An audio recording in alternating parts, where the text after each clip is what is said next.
இந்த வசூல் சாதனை ஒரு பக்கம் இருந்தாலுமே பட்ஜெட்டுக்குள்ள ஒன்று சொன்ன பார்த்தீங்களா, இங்கே தான் நீங்கள் வந்து ஹைலைட் அப்போ ரஜினி சாருடைய அந்த தாட்ஸை நீங்கள் பாருங்கள். இன்றைக்கி பார்த்து ரோகிணி தேட்டரில் கிட்டத்தட்ட எல்லா ஷோவுமே ஃபுல்லு. இந்த ஒரு தேட்டரில் மட்டும் ஒரு 1 ஹவருக்கு மட்டும் 71 டிக்கெட்டுக்கு மேலே சேல்ஸ் ஆகி புக் மை ஷோலேயே நல்லா பயங்கர ஹிட்டாக இருந்தது.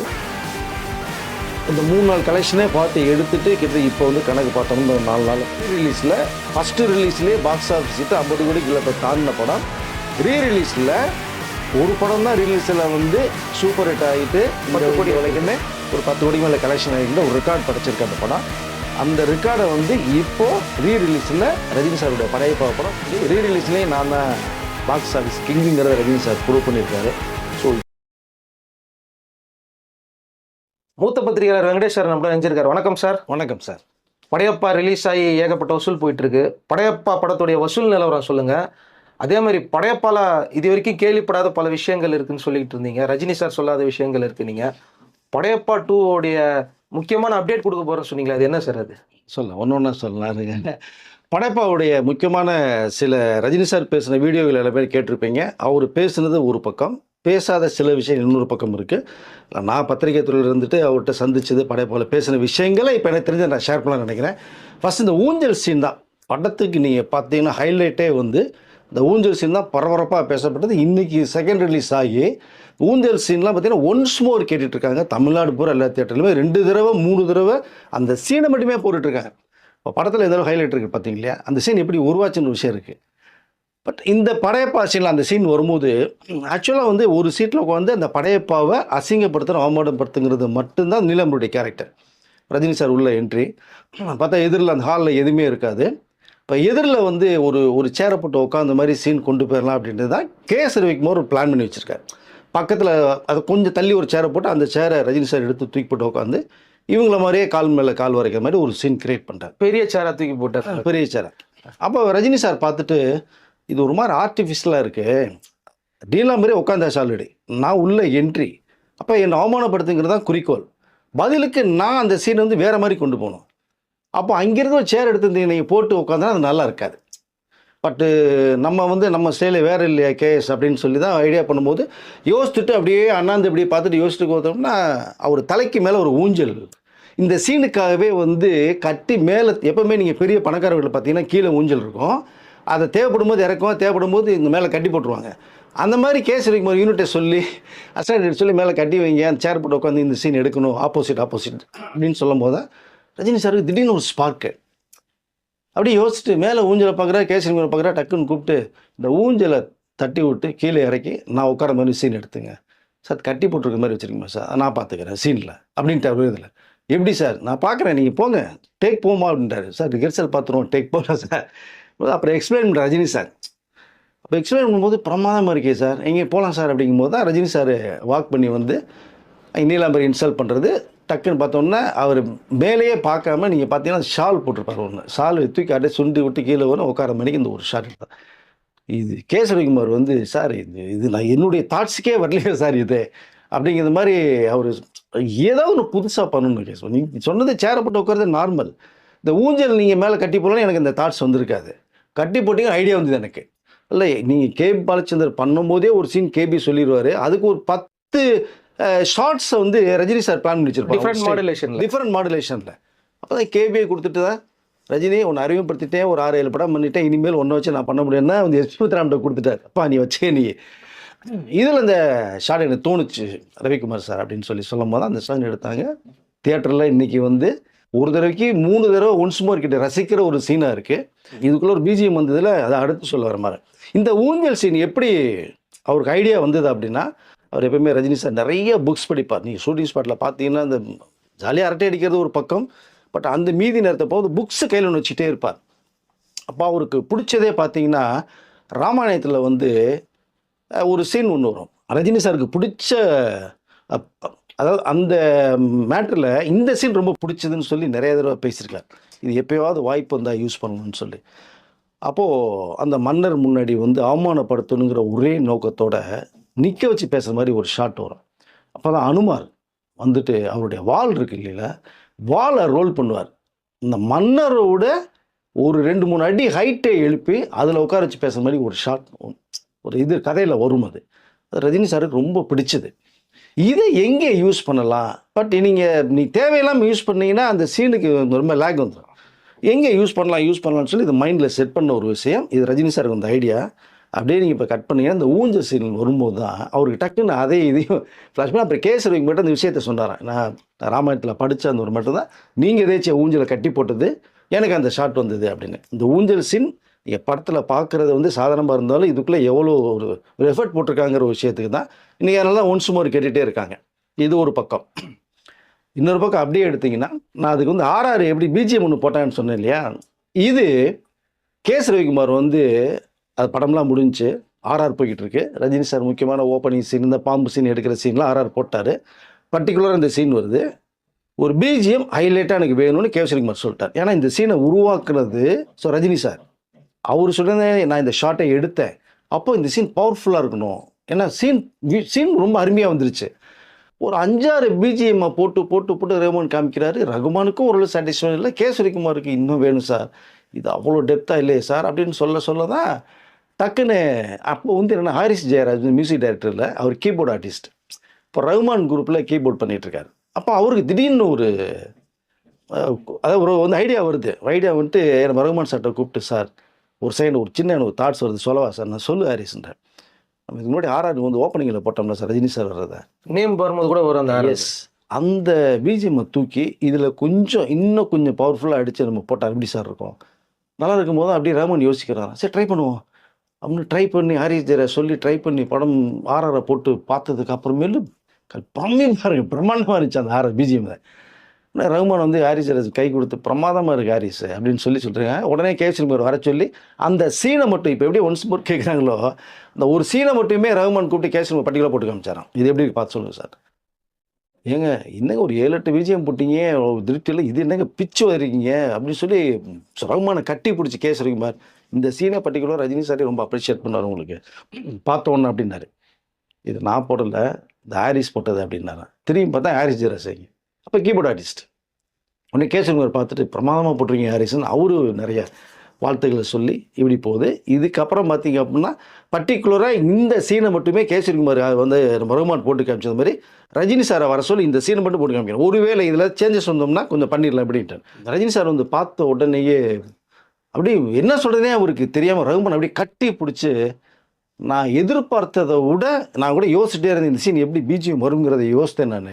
பட் மிரட்டிருக்கீங்க ரகுமான் சார் அப்படின்னு ஒரு 2 நிமிஷம் பேசிகிட்டே இருக்காராம். ரகுமான் எல்லாம் கேட்டுட்டு, சார் இது இந்த வாழ்த்துக்களை பூரா எனக்கு சேராது சார், அப்படியே திரும்பி பாருங்க அப்படின்னு ஒன்று திரும்பி பார்த்தா பின்னாடி ஹாரிஸ் இவர் தான் சார் போட்டதுன்றிருக்காரு.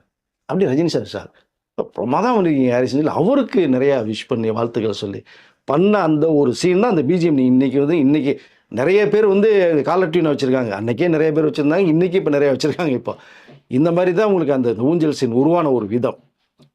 இது அப்படியே எடுத்துங்க. இன்னொரு சீன் பார்த்தீங்கன்னா அந்த பாம்பு புத்து சீன் ஒன்று கை விட்டு எடுக்கிறது ஒன்று ஓப்பனிங்கில். இந்த பாம்பு சென்டிமெண்ட் எப்பவுமே ரஜினி சாருக்கு ஒர்க் அவுட் ஆகும். ஃபஸ்ட்டு அவர் பாம்பு சீனுக்குள்ளே போனதே பார்த்தீங்கன்னா பைரவி படம் தான். அந்த பாஸ்கர் டைரக்டர் வந்து பைரவி படத்தில் பார்த்தோம்னா ஒரு இன்றைக்கும் பார்த்தீங்கன்னா அந்த சீன் ஹைலைட்டாக இருக்கும். அந்த பாம்பு கையெழுத்து படம் எடுத்து ஆடும்போது டென்ஷன் அடிக்கிற மாதிரி ஒரு ஷாட்டை வச்சிருப்பார் வியூ. அது என்ன போஸ்டரே பைரவியில் அதான் போட்டார். பாஸ்கர் சார் ரஜினிகிட்ட சொல்லி இந்த சீன் ரொம்ப ஹைலைட்டாக இருக்கும்போது பாம்பு சீனா எதுக்குங்க இது அப்படின்னு கேட்டார் ரஜினி சார். படத்தில் ஹைலைட்டாக இருக்கு, நீங்கள் பாருங்கள் நீங்கள் அப்படிங்கும்போது தான் ஃபஸ்ட்டு பாம்பு சீனை கையில் பிடிச்சி பண்ணது பாஸ்கர் சார் சொல்லி இது பைரவி படம். அதற்கடுத்து அப்படியே பார்த்தீங்கன்னா தம்பிக்கந்தூரில் ராசேர் சார் வந்து ஒரு பாம்பு சீனை வச்சுருப்பார். சின்ன பொத்துல அதுவே வரும்போது இந்த பொந்து என்ன தனியாக இருக்கும்போது அது அப்பப்போ பாம்பு வரும் போகும், அது பாட்டுக்கு போகும். என்னது பாம்பு வருமானு சொல்லி பார்த்தோன்னா அங்கே தான் பாம்பு சீன் கூட்டாச்சு. அது ரொம்ப பரபரப்பாக பேசப்பட்டுச்சு. ஸோ அப்படியே இந்த சீன் ஒன்று பார்த்தோன்னே அண்ணாமலையில் ஒரு சீன் கிரியேட் பண்ணுறாங்க. அவங்க அந்த குஷ்புக்கு ரஜினிக்கு ஒரு லவ் ட்ராக் வர்றது எங்கே அப்படின்னா அந்த பாம்பு வச்சு ஒரு சீன் கிரியேட் பண்ணுறாங்க. அப்போ அண்ணாமலையில் வர்ற ஒரு பாம்பு சீன் எடுத்து அங்கே வரும்போது அந்த பாம்பு படம் எடுக்கிறது மாதிரிலாம் வந்தது. அப்போ ரஜினி சாரே கொஞ்சம் பார்த்துட்டு நெருடலாக இருந்தது. அது மேலையெல்லாம் ஏறுறது மாதிரிலாம் வச்சுருப்பாங்க. தம்பிக்கந்தூரில் அது மாதிரி தான் வச்சுருப்பாங்க. இதெல்லாம் பார்த்து முடிச்சிட்ட உடனே இந்த சீன் எடுத்து முடிச்சாச்சு. சீனுக்கு வெளியில் செட்டுக்கு வெளியில் பார்த்தீங்க அப்படின்னா கொஞ்சம் சவுண்டு சத்தம் கிட்டே இருக்குது. யாரையா சத்தம் போகிறது கொஞ்சம் அமைதியாக இருக்க சொல்லுங்கப்பா அப்படின்னு சுரேஷ் சார் சொல்லிட்டு இருக்கும்போது தான் அங்கே ப்ரொடக்ஷன் எக்ஸிக்யூட்டிவ் அவர்களுக்கு இந்த பாம்பு எப்போ இந்த பாம்புக்கு ட்ரைனிங் கொடுக்குற ஒருத்தர் இருப்பாங்க இல்லையா, அவருக்கு சில பிரச்சனைகள் போயிட்டுருக்கு. என்னன்னு கேட்டால் அவர் உடனே உள்ளே போகணுன்னு இருக்காரு. உள்ள எதுக்கே உள்ள பிறகு ஷார்ட் எடுத்துகிட்டு இருக்கும்போது ஏங்க நான் பாம்பு ட்ரைனிங்லாம் கொடுத்து முடித்தேன், ஆனாலும் இந்த பாம்பில் வந்து இந்த பல்ல பிடுங்காம விட்ருக்கேன் சார், தைக்கணும் வேற அப்படின்னு இருக்கார். அட்டா பாவி, இங்கே சீனில் எடுத்து முடிச்சிட்டாங்க. அப்பாவி என்னையா சொல்கிற, எவ்வளோ பெரிய ஒரு சீன், வெளியில் சொன்னால் அவ்வளோதான், நம்மள முண்டில நாக்கிடுவாங்கயான்னு சொல்லி இந்த பிரச்சனை ஒரு போயிட்டு இருக்கும்போது தான் இது அப்புறம் சுரேஷ் தகவல் வந்து அவரு ஷாக் ஆகி ரஜினி சார்ட்ட எல்லாம் அந்த பாம்பெலாம் எடுத்து முடிச்சுட்டு சீன் வந்ததுக்கு அப்புறம் தான் ரஜினி சார்ட்ட சொல்லப்பட்ட விஷயம். ஐயோ யோ என்னையா சொல்கிறீங்க நீங்கள் அப்படி ரஜினி சார் ஒரு காமெடி பண்ணி. ஸோ அது ஏன்னா அவர் எப்பயுமே ஒரு தெய்வீக பக்தி உள்ள ஒரு ஆன்மீகம். ஆமாம் சார், அதில் படம்லாம் எடுக்குமே பாம்புக்கு ஆக்சுவலாக அதெல்லாம் சொல்லிக் கொடுக்க மாட்டாங்க, நேச்சுரலாகவே நடந்ததுன்னு அந்த பாம்பு. இல்லை அது வந்து அந்த அதாவது ட்ரெயினர் இருக்கும்போது வந்து அவர் சில விஷயங்களை இப்போ வந்து டாக் ட்ரெயினர்லாம் இருக்காங்க படத்தில் வரத்துக்கு, அது எல்லாமே அது ட்ரைனிங் தான். இதுக்கும் ஒரு ட்ரைனிங் இருக்குது. டாக்காவது வந்து அண்டர்ஸ்டாண்ட் நன்றி உள்ள ஒரு ஜீவன், பாம்புக்கு என்ன தெரியும்னு எனக்கு தெரியல. இப்படி ஒரு இதை பண்ணி அப்படி ஒரு காட்சி அமைக்கப்பட்டது. அப்போ தான் இப்போ பார்த்தீங்கன்னா படையப்பால ஒரு சீன் ஒன்று எடுக்கலான்னு சொல்லிட்டு தான் ஐடியா பண்ணும்போது தான் பாம்பு சீன் ஒர்க் அவுட் ஆகும்போது தான் படத்துலேயே இந்த இவர் நம்ம அனுமோகன் சொல்கிறது இந்த புத்துக்குள்ளே எப்படி சாப்பிட்றன்னு படமோடு தான் டைலாக் சொல்லியிருப்பார். அப்போ அது வரும்போது அந்த சீன் கிரியேட் பண்ணால் இப்போ பாம்பு புத்தை உருவாக்குறாங்க. அது செட் டைரக்டர் வந்து மார்ட் டைரக்டர் பண்ணுறது. செட் ப்ராப்பர்ட்டிஸில் பாம்பு புத்தெல்லாம் வரும்னா ரியல் இந்த புத்து மாதிரியே உருவாது. ஒரு டைம் உருவாக்கிட்டு போயிட்டாங்க. மறுநாள் சீன் எடுக்கலான்னு பார்த்தோம்னா இங்கே ஊர் மக்கள்லாம் வந்து கூடி மஞ்சள் பூசி குங்குமம் வச்சு பண்ணி பால் ஊற்றி அங்கங்கே பாம்பு இதெல்லாம் பால் முட்டை வச்சு இவர் டைரக்டர் வந்து ஐயோ என்னையா இங்கே நடக்குது சார், உண்மையிலே பாம்பு புத்து உருவாயிடுச்சுன்னு சொல்லி அவங்க பாலாபிஷேகம் பண்ணி சாமி விட ஆரம்பிச்சிட்டாங்க சார். இது அப்படியே இருக்கட்டும், இந்த இதை வந்து கெடுத்துறாதீங்க, எல்லாம் எடுத்து முடிச்சதுக்கப்புறம் சொல்லிக்கலாம் நீங்கள் அப்படின்னு சொல்லி தான் அந்த ஒரு பாம்பு புத்தை எடுத்து பண்ண ஒரு சீன். அது ரொம்ப ஹைலைட்டாக நான் பார்க்கப்படுறது அது. ஸோ இப்படி படத்துக்கு படம் இந்த பாம்பு சீன் ரஜினி சாருக்கு ஒர்க் அவுட் ஆகும். இந்த படத்துலேயே பார்த்தீங்கன்னா ஃபஸ்ட்டு சீனாக வர்றதுனால இது கொஞ்சம் இம்பேக்டாக இருக்கணும், எப்படி பண்ணலாம், மக்கள் வேற ரொம்ப பயபக்தியோடு உருவாக்கிட்டாங்க. அப்படிங்கும்போது அந்த சீன் எடுக்கும் பார்த்தீங்கன்னா நாகம், அதாவது நல்ல பாம்பு நாகத்துக்கு வந்து ஒரு டே ஒரு விசேஷமாக இருக்கும், உகந்த நாள் ஒன்று சொல்லுவாங்க. அந்த நேரத்தில் ஏன்னா இவர் வந்து தெய்வீகமாக வழிபடுறது மாதிரி ஆரம்பிச்சிட்டாங்க. அப்போ நீங்கள் படத்தில் பார்த்தே நிஜ மாதிரியே தெரிய வேறு உங்களுக்கு அதை. அப்போது சரி அந்த நல்ல பாம்புக்கு எது உகந்த நாள்னு அந்த டேவை விசாரித்து பண்ணி அதுக்கு விசேஷமாக ஒரு பூஜையெல்லாம் வேறு பண்ணப்பட்டு அப்போ தான் பாம்பு உள்ளே விட்டு ரஜினி சார் இப்போ புத்துக்குள்ளே கையை விட்டு பாம்பு எடுக்கிறது மாதிரியான அந்த விசேஷமான நாளில் உகந்த நாளில் அந்த சீன் எடுக்கப்பட்டது. ஏன்னா நீங்கள் படத்தில் என்ன தான் பாம்பு சீனு அது பண்ணுறாங்க அப்படின்னா கூட அதுக்கு ஒரு பவர் இருக்குது. அது நீங்கள் எப்போயுமே சாமி படம் எடுத்தாங்கன்னா அதுக்கு விரதம் இருந்து தான் பண்ணுவாங்க எப்போவுமே. அது கடவுள் வழிபாடு இல்லை. இன்றைக்கும் நாகத்துக்கு வந்து பால் ஊற்றுறது வந்து எல்லா கோயில்களிலும் இருக்குது சார். நாகத்தம்மன் கோயிலில் நீங்கள் பார்த்தீங்கன்னா இன்னும் நீங்கள் இங்கே நம்ம சாலிகிராமத்தில் அர்ஜுன் சார் இருந்த வீட்டுக்கு முன்னாடி நாகத்தம்மன் கோயில் இருக்குது. ரியலாக இங்கே பாம்பு நிறையா இருக்குது, இன்னமும் வெளிப்படுவாங்க உங்களுக்கு, சரியாக வெளிப்படுவாங்க. அதனால் இது ஒரு விசேஷமாக பண்ணப்பட்ட ஒரு விஷயம். அது ரஜினி சாரே வந்து நீங்கள் கரெக்டாக பண்ணிக்கன்னு சொன்னாராம். இதற்கப்புறம் இன்னொரு சீன் நம்ம எடுத்துக்கிட்டோம்னா அந்த கார் மேட்ரு ஒன்று வரும் நீலாம்பரி இன்ட்ரோடக்ஷனில். ஆமாம் நீலாம்பரி, ஏன்னா நீலாம்பரி கேட்டு தான் வாழ்ந்துட்டு இருக்கு இன்ன வரைக்குமே. நீலாம்பரி காரில் வர்ற ஒரு ஷார்ட்டை எடுத்து பண்ணும்போது இந்த கார் வந்து இது வந்து சாதாரணமாக வைக்க வேண்டாம், இது பட் ஏதாவது ஒன்று பண்ணணும் இந்த கார் மேட்டரில் அப்படின்னு சீனை யோசிச்சிட்டே இருக்காங்களா ரஜினி சார் போது. அப்போது கேஎஸ் ரவிக்குமாரோடைய கார் அது. இந்த இது பார்க்கும்போது பார்த்தா ரெட் கலர் காரு, அந்த காஸ்டியூம் பார்த்தீங்கன்னா ஒரு மாதிரி கான்ட்ராஸ்ட்டாக ரம்யாக்ஷன் போட்டு இந்த சீன் பவர்ஃபுல்லாக இருக்கணும். அதனுடைய டோரே பார்த்தீங்கன்னா நார்மலாக டோர் இப்படி வரதை விட ரெக்கையை ஓப்பன் பண்ணும், அந்த மாதிரி ஒரு கார் இது. அப்போ ரஜினி சார் பார்த்துட்டு இவர் கேஎஸ் ரவிக்குமாருக்கு என்ன ஒரு ஐடியானா இந்த காரை ரஜினி சாருக்கு எப்போ ஏதாவது யூஸ் பண்ணணும்னு அவர் மைண்ட் செட் பண்ணிகிட்டு இருக்காரு. ஏன்னா படத்தில் வரும்போது ஒரு சீன் 2 சீனாவது யூஸ் பண்ணலான்ட்டு. இந்த காரை பார்த்தோன்னே ரஜினி சாருக்கு தாட்ஸ் மாறுது. டக்குன்னு கேசருங்க விட்டு இந்த காரில் ரமேஷ் இறங்குற ஷார்ட்டை நீங்கள் பண்ணுங்க அப்படின்னா அப்போ தான் சொல்கிறானா சார் இது உங்களுக்காக நான் வச்சுருக்கேன், ஏதாவது சீனில் கிரியேட் பண்ணிட்டு அவங்களுக்கு கொடுத்தா அது கண்டினியூட்டி போயிடும் சார், மாற்ற முடியாது. படமே அந்த கேரக்டர் தாங்க ஹைலைட்டு. நீங்கள் ஒன்றும் இல்லை, இந்த அதாவது நீலமரி இறங்கும்போது ஷார்ட்டை வாங்கி நீங்கள் இறங்கிட்டு வர மாதிரி சொல்லப்பட்டு அதற்காகவே வைக்கப்பட்ட கார் தான் அந்த ரம்யாஷ் நீலாம்பரி இறங்க ஒரு மாதிரி ஒரு ஷார்ட்ஸ். அது ரஜினியோட ஃபேவரட் கார், அடிக்கடி கூப்பிட்டு அந்த காரை ஓட்டி ரஜினி. அதான் சொல்கிறேன் இல்லையா, அவர் அப்பப்போ கார் எடுத்துகிட்டு கேஷ்மீட்டை வாங்கிட்டு அப்படியே அவர் வந்து கார் இன்ட்ரெஸ்ட் ரொம்ப அதிகம். நீங்கள் வந்து காரை விட நான் பைக்கு ஸ்கூட்டர் ரொம்ப லைக் பண்ணுவாருங்க. கார் எடுத்துகிட்டு அப்படியே ரவுண்ட்ஸ் பண்ணார். அது ரொம்ப அழகாக க்யூட்டாக ரொம்ப சின்னதாக அழகாக இருக்கும் அது கார். என்னடா காரை போய் க்யூட்டுன்னு சொல்லுன்னு நினைக்காதீங்க, பார்க்கும்போதே கார் அழகாக இருக்கும், நீங்கள் பார்த்தீங்கன்னா தெரியும் இல்லையா. ஸோ அப்படியே சொல்லும் போது தான் படம் ரஜினி சார் வந்து நமக்கு இல்லைன்னு படம் நல்லா வரணும், சீன் நல்லா வரணுங்கிறதுக்காக தான் நான் இந்த விஷயத்தை சொல்ல வந்தேன். ஸோ இந்த கார் ஒரு மேட்ரு. இதுக்கப்புறம் வந்து ரஜினி சார் ரொம்ப லைக் பண்ணக்கூடிய ஒரு ஆர்டிஸ்ட் எடுத்துட்டிங்கன்னா நம்ம செந்தில் அவர்கள். ஸோ ரொம்ப ரொம்ப ரொம்ப பிடிச்ச ஒரு நடிகர். இப்போ கடைசியா லால் சலாமில் கூட பண்ணியிருப்பார். பட் அதற்கு இதே மாதிரி செந்திலுக்கு ஒரு சீனை கிரியேட் பண்ணி வைக்கிறார் கேசவன் கூப்பிட்டு. அந்த டிஷர்ட் சீன் தானே, மாப்பிள்ளை இவர் தான் அவர் போட்டு சார். அப்போ கேசரிங்க வந்து என்னங்க அந்த காரைங்க கொடுக்க சொல்றீங்க, நீலாம்பரி இது போல சொல்றீங்க, செந்திலுக்கு இந்த சீனை சொல்றீங்க அப்படிங்கும்போது எல்லா பேருமே நம்ம படத்தில் பண்ண எல்லாருமே பேச பண்ணோம், செந்திலுக்கு இந்த சீனை மாற்றுங்க அப்படின்னு சொல்லி தான் இவர் போட்டுக்கிற காஸ்டியூமை கொடுத்து அந்த சீன் எடுக்கப்படுது. பட் அன்றைக்கி டே முடிய போகுது நம்ம இவர் என்ன பண்ணாருன்னா அது பேட்ச் ஒர்க்காக சிவாஜி கார்டனில் நம்ம இந்த ஷூட் பண்ணிடலான்னு சொல்லி கேசரிகுமார் ஐடியா பண்ணி ரஜினி சார்ட்டையும் சொல்லிட்டார். இப்போ ரஜினி சார்ட்டையும் சொல்லிவிட்டு எல்லாம் ஓகே போது சரி ஓகே அவரும் பரவாயில்ல இப்போ டே முடிய போகிறோம் 5 மணிக்கு எடுக்க முடியாதுன்னு சொல்லி இந்த சீனை சிவாஜி கார்டனில் எடுக்கலாம் ஐடியா பண்ணிட்டு இருக்கும்போது இது செந்தில் கவனத்துக்கு போகுது. செந்தில் ரொம்ப கேட்டு டென்ஷன் ஆகி எனக்கு இந்த லொக்கேஷன் லைவாக தான் எடுத்தாகணும், சிவாஜி கார்டன்லாம் பேட்ச் ஒர்க்கு நான் போக முடியாது, என்ன ரஜினி சொல்கிறீங்க, நீங்கள் பாட்டு உங்களுக்கு எல்லாம் எடுப்பீங்க எனக்கு எடுக்க மாட்டீங்களான்னு செந்தில் காமெடி பண்ணேன். உடனே பார்த்தோன்னா மணி 3க்கு மேலே ஆகுது, இதுக்கு மேலே என்ன சன்லைட் வேறு போயிடும். ஒரே சார் என்ன பண்ணுறது தெரியாமல் கேசவன் கூப்பிட்டு எப்படியா அந்த சீனை எடுத்துருங்க அப்படின்ட்டார்.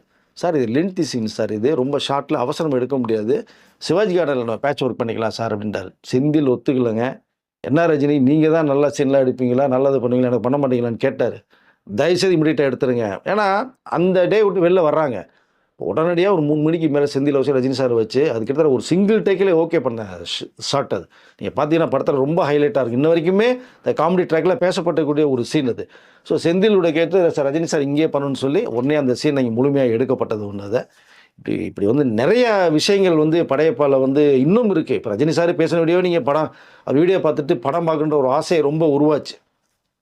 இதுக்குள்ளே விட்டு போன சீன்லாம் பார்க்கும்போது தான் எனக்கு தெரிஞ்ச இந்த சில சீன்கள்லாம் இப்போ நம்மகிட்ட ஷேர் பண்ணணும்னு நினச்சேன். இப்போ செந்தில் வரைக்கும் கொண்டு இருக்கேன், இன்னும் போனோம்னா டைம் பற்ற நிறைய பேசிகிட்டே போகணும் சார். அது இந்த படத்துடைய ரீரிலீஸ் பண்ணியிருக்கிறாங்க, அன்னைக்கு இந்த படம் எவ்வளோ கலெக்ஷன் பண்ணிச்சு, இன்றைக்கி அது எவ்வளோ கலெக்ஷன் பண்ணிச்சு சார்? சார் அன்னைக்கு கிட்டத்தட்ட எப்போவுமே இந்த கோடிகளில் வந்து சம்பளம் வாங்கினதும் சரி, லட்சத்தில் சம்பளம் வாங்கினது ரஜினிகாந்த் அவர்கள், கோடியில் சம்பளம் வாங்கினது ரஜினிகாந்த் அவர்கள், கோடியில் கலெக்ஷன் ஆனது ரஜினிகாந்தோட படம் தான். இந்த படம் வந்து ரஜினியோட 25வது வருடத்தில் உருவான படம் இது. அப்போ ரிலீஸ் ஆக பார்த்தீங்கன்னா ஒரு 6 கோடி தான் பட்ஜெட் நிர்ணயிக்கப்பட்டது. சார் ரஜினி சார் வந்து 6 கோடிக்குள்ளே முடிச்சிருப்பா, ரொம்ப அதிகமாக பண்ணும்போது இது போதும் சார்ன்றார் கேசரிங்கப்பா, இதுக்குள்ளே முடிப்பா சார் அப்படின்ட்டு. 6க்கு மேலே போனால் கொஞ்சம் பார்த்துக்கணியே, பட்ஜெட் ரொம்ப எகிற விட்றாதுன்னு சொல்லிட்டு ஓகே அப்படின்னாங்க. படம் முடியுது, படம் ரிலீஸ் ஆகுது, சக்க போடுது, எதிர்பார்க்காத மிகப்பெரிய வெற்றியை சந்திக்குது. நீங்கள் தமிழ்நாட்டில் மட்டுமே 30 கோடிகளை தாண்டுச்சு, ஆந்திராவில் 15 கோடியை தாண்டுது. ஆந்திராவில் அன்றைக்கி பார்த்தீங்கன்னா 2-3 மெகாஸ்டார் படம் ரிலீஸ் ஆகி எல்லாம் மிரண்டு போனாங்க. 15 கோடி ரூபா ஹையஸ்ட் கலெக்ஷன். ரஜினி சார் படத்துக்கு நரசிம்மன்ற பேரில் டப் பண்ணி விட்டாங்க, சூப்பர் டூப்பர் ஹிட்டு. அப்படி ஓவர்சீஸ் பார்த்தீங்கன்னா கிட்டத்தட்ட அங்கே ஒரு 20 கோடி கிட்டத்தட்ட 65 கோடியில் வந்து வசூல் சாதனை பண்ண படம் வந்து படையப்பா. 50 crore கிளப்பில் வந்து 50 crore கிளப் ஃபஸ்ட்டு டைம் 50 கோடி தாண்டின படம். அதில் ஓவர்சீஸ் மட்டுமே 2 கோடிக்கு 2 கோடி 3 கோடிக்கு மேலே வந்து தூள் பண்ணிச்சு அது ஒரு சென்டரில் மட்டுமே உங்களுக்கு. ஸோ அதனால் 65 கோடிகளுக்கு மேலே நெருங்கி ஒரு சூப்பர் டூப்பர் பாக்ஸ் ஆஃபீஸ் கிங்குங்கிறத அப்பயே நிர்ணயிச்சார். அந்த சமயத்தில் வந்து இன்னொரு படம் பார்த்தீங்கன்னா ஒரு 30 கோடிக்கு மேலே தான் தாண்டுச்சு. இது எதற்கு சொன்னால் பின்னாடி வர நடந்த விஷயத்துக்கு. ஸோ இந்த வசூல் சாதனை ஒரு பக்கம் இருந்தாலுமே இந்த பட்ஜெட்டுக்குள்ளே ஒன்று சொன்ன பார்த்தீங்களா, இங்கே தான் நீங்கள் வந்து ஹைலைட்டாக ரஜினி சாருடைய அந்த ஒரு தாட்ஸை நீங்கள் பாருங்கள். 6 கோடி ரூபா பட்ஜெட் போட்டார் கேசரிகுமார், எப்படியாவது ஒரு 5 லட்சமாவது கம்மியாக முடிச்சு கொடுத்து ரஜினி சார் கொடுத்தோம், 6 கோடிக்கு மேலே ஏற்ற வேணான்னு சொல்லி அழகாக பண்ணார். எந்த காம்ப்ரமைஸும் பண்ணல, குவாலிட்டியை கொடுத்தாரு. பட்ஜெட்டை பார்க்கும்போது கடைசியாக பார்த்தோம்னா 5.25 கோடிக்குள்ளே அந்த ஃபஸ்ட் காப்பி கொடுத்துட்டார். ரஜினி சாருக்கு ஒரே ஷாக்கு, 5.25 கோடி படம் முடிச்சிட்டிங்களா நீங்கள்? ஆமாம் சார். தேனப்பனுக்கு உடனே ஃபோன் அடித்தார். ஏன்னா தேனப்பன் தான் அதில் ஃபுல் எக்ஸிக்யூட்டிவ், அதில் ஒன் ஆஃப் த ப்ரொடியூசர் கூட பண்ணார். இப்போ தேனப்பன் ஃபோனை போட்டு பட்ஜெட்டு நம்ம படம் வந்து எவ்வளோ அக்கௌண்ட்ஸ்லாம் பார்த்துட்டிங்களா என்னென்னு கேட்கும்போது, பண்ணிட்டேன் சார், 5.25 கோடி தான் சார் பட்ஜெட் வந்தது, மீதி 75 lakhs கையில் இருக்குது சார், நம்ம என்ன பண்ணணும்னு சொல்லுங்கள், நம்ம நாளைக்கு வந்து ஒரு டைம் கொடுத்தீங்கன்னா மீட் பண்ணி நான் அக்கௌண்ட்ஸ்லாம் கொடுத்துட்டு பேமெண்ட்லாம் பண்ணுவோம் சார் அப்படிங்கிற ஒரு விஷயம் பேசப்படும் போது தான் கொஞ்சம் வெயிட் பண்ணுங்கள் தேனப்பன், இப்போ பேலன்ஸ் 75 lakhs இருக்குல்ல? ஆமாம் சார் இருக்குது சார். ஓகே, இப்போ அந்த 75 lakh என்ன பண்ணுறீங்க அப்படின்னா, நம்ம கூட ஒர்க் பண்ண எல்லா டெக்னீஷியனுக்குமே யாரான்றதை ஒருத்தரை மிஸ் பண்ணக்கூடாது, எல்லாத்தையும் ஒரு சார்ட் ரெடி பண்ணுங்கள், கூப்பிட்டு வரவீங்க, உங்களுக்கு ஒரு நாள் டைம் தரேன், இந்த 75 லட்சத்தை எல்லாத்தையுமே ஷேர் பண்ணி கொடுத்துருங்க நீங்கள். சார் உங்களுக்கு சேர வேண்டிய சம்பளம் பேட்டா எல்லாமே கொடுத்து முடிச்சாச்சு சார், பாக்கி எதுவுமே இல்லை சார். பாக்கிக்கு சொல்ல வரல, 75 லட்ச ரூபா பேலன்ஸ் இருக்குல்ல, அதை நான் எடுத்துகிட்டு போய் என்ன பண்ண போகிறேன், நான் போட்ட பட்ஜெட் 6 கோடி, இப்போ 6 கோடி வந்து தான் ஒன்றும் பண்ண முடியாது, நான் திரும்பி 50 லட்சம் போட்டிருப்பேன். பட் இதை மிச்சம் பண்ணி கொடுத்துட்டாரு கேசரிகுமார் நமக்காக. அப்போ எதுக்கு நான் எடுத்துகிட்டு போகணும், அது தேவையில்லை. அதனால் 75 லட்சத்தை வந்து நீங்கள் ஷேர் பண்ணி கொடுத்துருங்கன்னு சொல்லி இந்த ஒன் டேக்குள்ளே முடிச்சிருங்கன்னு சொன்னார்ல, இவர் ஒரு ஆஃப் அ டேக்குள்ளே இவர் சொல்லப்பட்ட விஷயம் வந்து ஒரு ஆஃப்டர்நூனுக்கு மேலே ஈவினிங் தான் சொல்லப்பட்ட ஒரு விஷயம் நினைக்கிறேன். அது நைட்டுக்குள்ளேயே தேனப்பன் எல்லாத்தையுமே டப்பு டப்புன்னு ஷேர் பண்ணி எல்லாத்தையும் 75 லேக்ஸை கொடுத்து முடிச்சு ரஜினி சார் ரொம்ப ஹாப்பியான விஷயம். இது அதாவது இந்த மெண்டாலிட்டி யாருக்கு வரும்? இது ஃபர்ஸ்ட் ரிலீஸில் சொன்னதா? இப்போ செகண்ட் ரிலீஸில் பண்ணியிருக்காங்க இல்லையா? நான் வசூலில் சொல்கிறேன். இதில் வரக்கூடிய அவ்வளோ லாபம் பணத்தையுமே ரஜினி சாருடைய ட்ரஸ்ட்டில் இன்வெஸ்ட்மெண்ட் பண்ணி, ட்ரஸ்ட்டு மூலமாக ரஜினி அதோடைய ரசிகர்கள் ஃபேமிலிக்கு, பள்ளி படிப்புக்கு, மருத்துவ செலவுக்கு, காலேஜ் படிப்புக்கு யூஸ் பண்ணுறதுக்காக இந்த லாப பணத்தை வந்து ட்ரஸ்ட்டில் உள்ளே போடுறாரு. இது எப்படி இருக்குன்னு பார்த்துக்கிட்டீங்க அதை. ஸோ அதில் வசூலில் வந்து அந்தளவுக்கு ஒரு கலக்கின விஷயம். இப்போ வர இந்த மேட்ருக்கில் இப்போ பார்த்தீங்க அப்படின்னோம்னா கிட்டத்தட்ட எனக்கு தெரிஞ்ச ஃபஸ்ட்டு டேயில் வந்து கிட்டத்தட்ட ஒரு 4.5 கோடி மேலே வசூலில் தாண்டுச்சு. இதற்கு முன்னாடி வந்து ரஜினி சார் வந்து முக்கியமான ஒரு வேண்டிப்பட்ட சில நபர்கள் இருப்பாங்க. அவர் நிறைய விஷயம் சொல்லியிருப்பார். ராஜா படம்லாம் அது ஓடுமா என்னன்னு தெரியாது, 10 நாள் ஓடுமா 5 நாள் தெரியல. டிஸ்ட்ரிபியூட்டர் கேட்கும்போது தான் படம் பிரமாதமாக போயிட்டு சார், வசூலில் ரெக்கார்ட் பிரேக் பண்ணும்போது அவரே ஷாக் ஆச்சுண்ணா. இப்போ ரீரிலீஸில் இந்த படம் பண்ணும்போது வந்து இந்த ஐடியாவை கொடுத்ததே வந்து சௌந்தர்யா தான். ஏன்னா அண்ணாமலை வந்து இப்போது நம்ம டிஜிட்டலில் எல்லாத்துலேயுமே இருக்குப்பா, அண்ணாமலை நீங்கள் பண்ண வேணாங்க எல்லாம் பார்த்துருப்பாங்க, ஓவர்சீஸ் வேணால் நீங்கள் பண்ணுங்கள், 25th இயரில் நீங்கள் பண்ண படம் இது, உங்களுடைய லட்சிய படம், உங்களுடைய ஸ்கிரிப்ட், உங்களுடைய ஓன் பிக்சர், 50வது வருடம். இப்போ இந்த நேரத்தில் வந்து ஒரு ரீலீஸில் பண்ணும்போது படையப்பா உங்கள்கிட்ட தான் ரைட்ஸ் இருக்குது. சேட்டலைட்ஸ் 10 வருஷம் போட்டிங்க, க்ளோஸ் ஆகிடுச்சு, இன்னும் டிஜிட்டல் எதுவுமே கொடுக்க கிடையாது, உங்கள் கையில் இருக்குது. படையப்பா இப்போ பண்ணோம்னா இன்றைக்கி இருக்கிற இந்த ஜென்ரேஷன் ரொம்ப லைக் பண்ணுவாங்க சார். ஐடியா கொடுத்ததே சௌந்தர்யா ரஜினி சார்கிட்ட சொல்லி தான். ரஜினி சார் உடனே தேனப்பன்ட்ட சொல்லி எப்பவுமே தேனப்பன் மேலே வந்து ரஜினி சாருக்கு நல்ல ஒப்பீனியன் இருக்குது. இன்னமும் அவங்க ஃபோனில் கான்டாக்ட் பண்ணிட்டே இருப்பாங்க, ஹலோ சார் மாதிரி பேசுவாங்க. படையப்பா பற்றி ஒரு விஷயம் சொல்லும் போது தான் கேசரி இவர் தேனப்பன் சார் வந்து ரஜினி சார் பர்த்டேக்கு ரிலீஸ் பண்ணணும்னு சொல்லிட்டு அவர் வந்து 7.1 டால்ஃபி ஆட்டோமேஸில் 4Kல ராமுங்கிற ஒரு கொடுத்தது. ராமு தான் ஃபுல்லாகவே பண்ணுது. இப்போ அதை சூப்பராக பண்ணியிருப்பார். அதை எல்லாம் ரெடி பண்ணி வச்சு இந்த படத்தை போட்டு காமிக்கும் போது ரஜினி சார் அப்படியே ரொம்ப பிரமாதமாக இருக்குது. ஃபஸ்ட் ரிலீஸில் நம்ம என்ன பண்ணணுமோ இப்போது வந்து 7.1 டால்ஃபியில் பண்ணும்போது சூப்பராக ராமுவெலாம் சூப்பர் சார் ரஜினி வந்து பாராட்டின ஒரு விஷயம் ஒன்று இருக்குது. ஸோ இந்த ஒரு மெத்தடில் தான் படைப்பாவை ரிலீஸ் பண்ணணும்னு சொல்லி ரீரிலீஸில் பண்ணும்போது தான் அவர் முக்கியமான நபர்கிட்ட ரஜினி சார் கேட்கும்போது ரிலீஸ் பண்ணுனா என்ன கலெக்ஷன் வரும் என்ன வரணும் ஜென்ரலாக அவர் கேட்கும்போது, சார் இது கண்டிப்பாக சாலிடாக நல்லா போகும் சார், மொத்தத்தில் வந்து இந்த படம் அருமையான படம் நல்லா போகும் அப்படி ரஜினி சார் வந்து ரீரிலீஸில் நல்லா கலெக்ஷன் பண்ணணும், ஒரு 20 கோடி போகுமா வருமா அப்படிங்கிற மாதிரி ரஜினி சார் கேஷுவலாக கேட்குறாங்க. சார் 20 கோடி வருமா என்னன்னு சொல்ல முடியாது, ஆனால் வரும் சார், வரும் அப்படிங்கிற மாதிரி ஒரு, ஏன்னா அவருடைய மைண்டு வந்து ஒரு 5 கோடி வரும் 6 கோடி வரும் அப்படிங்கிற மாதிரி சொன்னோன்னா நல்லா இருக்காது. ரஜினி சார் டக்குன்னு 20 கோடிக்கு மேலே வருமாங்கிறது மாதிரி, ஏன்னா அவருடைய மைண்டு வந்து வர்ற லாபத்தை பூரா ட்ரஸ்ட்டில் போட்டு கொடுக்கறதுக்காக தான் அவருடைய மைண்ட் செட்டில் பேசுகிறாங்க. அப்போது இல்லை சார் நல்லா, ஆனால் ஹிட் ஆகும் சார், கண்டிப்பாக வரும் சார் பார்க்கலாம் அப்படிங்கும் போது தான் ஓகேன்னு சொல்லி அடிக்கிறாங்க, ரிலீஸ் பண்ணுறாங்க. ரிலீஸில் சொன்னது மாதிரி ஃபஸ்ட் டே 4.5 கோடிக்கு மேலே. இப்போ 3 நாள் கலெக்ஷனு அன்றைக்கே பார்த்து ரோகிணி தேட்டரில் கிட்டத்தட்ட எல்லா ஷோவுமே ஃபுல்லு. கிட்ட ஒரு தேட்டரில் மட்டும் ஒரு 1 ஹவருக்கு மட்டும் 71 டிக்கெட்டுக்கு மேலே சேல்ஸ் ஆகி புக் மை ஷோலேயே நல்லா பயங்கர ஹிட் ஆனது அது. இந்த 3 நாள் கலெக்ஷனே பார்த்து எடுத்துகிட்டு கிட்டத்தட்ட இப்போ வந்து கணக்கு பார்த்தோம்னா இந்த 4 நாளில் பார்த்தோம்னா 15 கோடியை தாண்டி இருக்கிறதா ஒரு சிறப்பு தகவல் ஒன்று வந்திருக்குது. ரீரிலீஸில் ஃபஸ்ட்டு ரிலீஸ்லேயே பாக்ஸ் ஆஃபீஸ் ஹிட் 50 கோடிக்கு இப்போ தாண்டின படம். ரீரிலீஸில் ஒரு படம் தான் ரிலீஸில் வந்து சூப்பர் ஹிட் ஆகிட்டு இந்த வரைக்குமே ஒரு 10 கோடிக்கு மேலே கலெக்ஷன் ஆகிக்கிட்ட ஒரு ரெக்கார்ட் படைச்சிருக்கு அந்த படம்.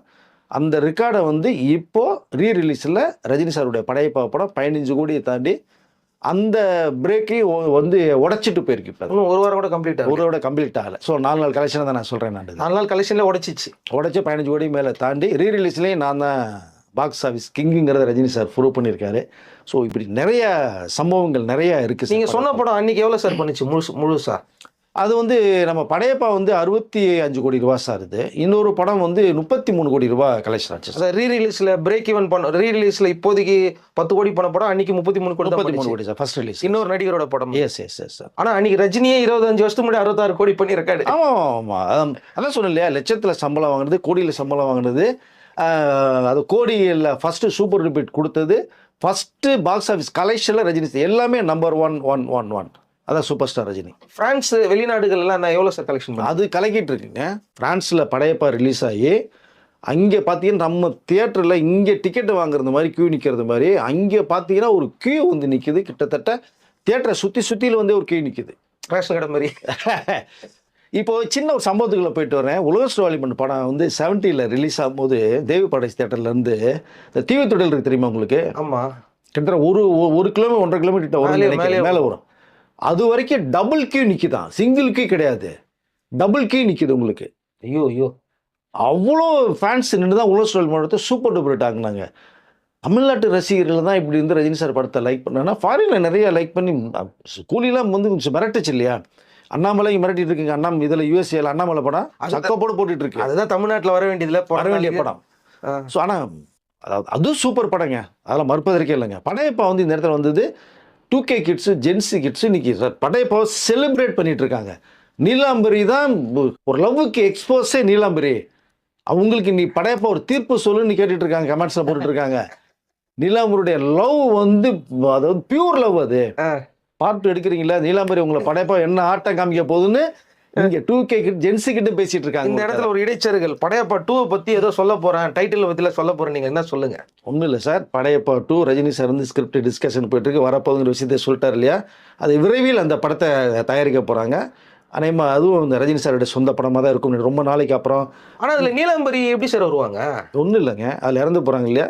சந்திரமுகி எப்படி வந்தாங்க இல்லையா? இப்போ இந்த ஃபீமேல் ஓரியன்ட் டைட்டில் தான் அந்த டைட்டில் வைக்கும் போதே பார்த்தீங்கன்னா நிறைய டைட்டில் யோசிக்கும் போது தான் படையப்பான்னு ஸ்பார்க்கில் சொன்ன விஷயம். அது படையப்பா எந்த அளவுக்கு ஹிட் ஆச்சு, அந்த பேரே பரபரப்பாக இருந்தது. இப்போ இதில் வந்து படையப்பா 2ன்னு வைக்காம ரஜினி சார் வந்து அதில் தான் மிஸ் ஆச்சு. இதில் மிஸ் பண்ண வேண்டியது தான் நீலாம்பரி பார்ட் 2 வைக்கிறாங்க. ஸோ நீலாம்பரி படம்னுடைய இது டைட்டில் தான் அது. இதில் வந்து என்ன, நீலாம்பரி அவர்கள் ரம்யா கிருஷ்ணன் இறந்து போனதுக்கு பிறகு இப்போ ரஜினி சார் கெட்டப் இருக்கு பார்த்தீங்களா, கிட்டத்தட்ட இந்த ஒரு ஸ்டைல் மேக்கிங்கில் தான் வந்து உருவாகுது. இதற்குள்ளே ஏன்னா அதில் இருந்த சௌந்தர்யா அவர்கள், மணிவண்ணன், நடிகர் திலகம் சிவாஜி அவர்கள் எல்லாமே இப்போ நம்மக்கிட்ட இல்லை. அந்த ஒரு மேக்கிங்கில் இந்த நீலாம்பரி பார்ட் 2ல ஒரு சந்திரமுகியா வந்தால் எப்படி இருக்கும், மறு ஜென்மம் எடுக்கிறாங்கன்றது தான். அதான் சொல்கிறாங்க. எத்தனை ஜென்மம் எடுத்தாலும் உன்னை விடமாட்டேன் படையப்பா அப்படின்னு சொல்லுதான் டெத்து. இந்த ஜென்மம் மிஸ் ஆயிடுச்சு, அடுத்த ஜென்மத்தில் வரேன். இப்போ வந்து மறுஜென்மம் எடுத்து அந்த நீலாம்பரி எப்படி, இது வந்து டிஐஜி ஒர்க்கிங்கில் நிறையா வருது கிட்டத்தட்ட.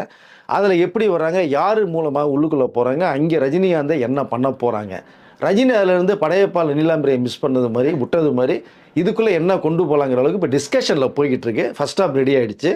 இதுக்குள்ளே வந்து இது ரஜினி சாரோட அந்த ஃபீல் இருக்கு இல்லையா, நம்ம ஃப்ளாஷ்பேக் கட்டில் வரும், நம்ம கட் பண்ணும்போதெல்லாம் நீங்கள் இந்த படையப்பானுடைய சில கிளிப்பிங்ஸ், அந்த சௌந்தர்யா கிளிப்பிங்ஸ் எல்லாம் ஒரு அதில் யூஸ் பண்ணுறாங்க, வர்றது மாதிரி இருக்குது. அப்போ பார்த்தீங்கன்னா இந்த படையப்பா நீலாம்பரி 2க்குள்ள திரும்பி அவங்களும் கொஞ்சம் உள்ளுக்குள்ளே வருவாங்க, அப்படி இப்படி வந்துட்டு போகிறது மாதிரி வரும். ஸோ அந்த ஒரு கலெக்ஷன் இந்த நீலாம்பரி இந்த படைப்பா என்ன செய்ய போகிறாங்க என்னங்கிற அளவுக்கு உருவாயிட்டிருக்கு. மீண்டும் ஒரு சந்திரமுகி உடைய அந்த வந்து 1000 நாட்கள் ஓடின சாதனையும் வசூல் சாதனையும் நீலாம்பரி 2 வந்து கிராஸ் பண்ணணும்னு நான் நினைக்கிறேன். பார்ப்போம் எந்த அளவுக்கு அது விரைவில் அறிவிப்பு வரும்னு நினைக்கிறேன் சார். ஓகே சார், நிறைய ஏகப்பட்ட அப்டேட்டு இன்ட்ரெஸ்டிங் ஃபேக்ட்ஸ் எல்லாம் சொன்னீங்க. அடுத்த வீடியோ தலைவர் 173 பற்றியும் ஜெயிலர் 2 பற்றியும் வேணும். மறக்காமல் அந்த அப்டேட்டை கொடுங்க. நன்றி சார். நன்றி சார்.